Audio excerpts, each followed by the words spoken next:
बाहुबली आनंद मोहन की रिहाई के बाद से ही देश भर में एक सवाल गूंजने लगा और वो सवाल है, अपराध की सजा पाया कोई शख्स क्या असमय जेल से निकल सकता है? उम्र कैद काट रहे अपराधियों को कब और किन हालात में जेल से छोड़ा जाए और क्या इसके लिए कोई गाइडलाइंस तय है? बता दी, ये सवाल इसलिए भी उठ रहे हैं क्योंकि आनंद मोहन की रिहाई से पहले बिल्किस बानो रेप और परिवार के लोगों की हत्या मामले में उम्र कैद की सजा काटने वाले 11 दोषियों को गुजरात सरकार ने 14 साल सजा काटने के बाद रिहा किया था। ये दोनों मामले सामने आने के बाद से ही लोगों के मन में कई सवाल उठने लगे।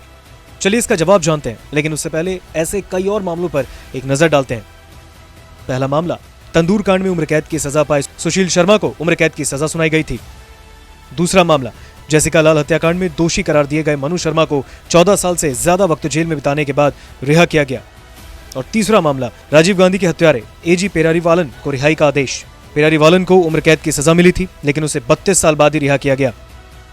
इन सब के अलावा भी कई ऐसे मामले हैं जिनमें आरोपियों को उम्र कैद की सजा मिली, हालांकि बावजूद इसके उन्हें रिहाई दे दी गई। चलिए जानते हैं क्यों। दरअसल भारतीय कानूनी प्रावधानों की माने तो उम्र कैद का मतलब उम्र भर जेल से है, लेकिन सरकार के पास मुजरिम के व्यवहार को देखकर सजा माफ करने का अधिकार है। लेकिन इसके बाद मुजरिम को हर हाल में कम से कम 14 साल जेल में सजा काटनी होगी। जानकार बताते हैं कि आईपीसी की धारा 45 के मुताबिक उम्र कैद का मतलब उम्र भर जेल काटने से है, लेकिन 1955 से पहले हत्या जैसे मामलों में जब आरोपी को दोषी करार दिया जाता था तो उसे फांसी की सजा दी जाती थी या फिर उसे काला पानी की सजा होती थी। हालांकि बाद में काला पानी की सजा को खत्म करते हुए उम्र कैद की सजा का प्रावधान किया गया।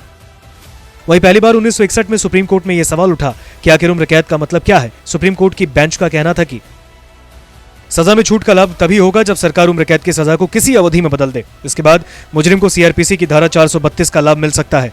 इस धारा के तहत सरकार तब चाहे सजा में छूट दे सकती है। इसमें प्रावधान है कि सरकार सजा में छूट दे सकती है और 433 के तहत सजा में बदलाव कर सकती है।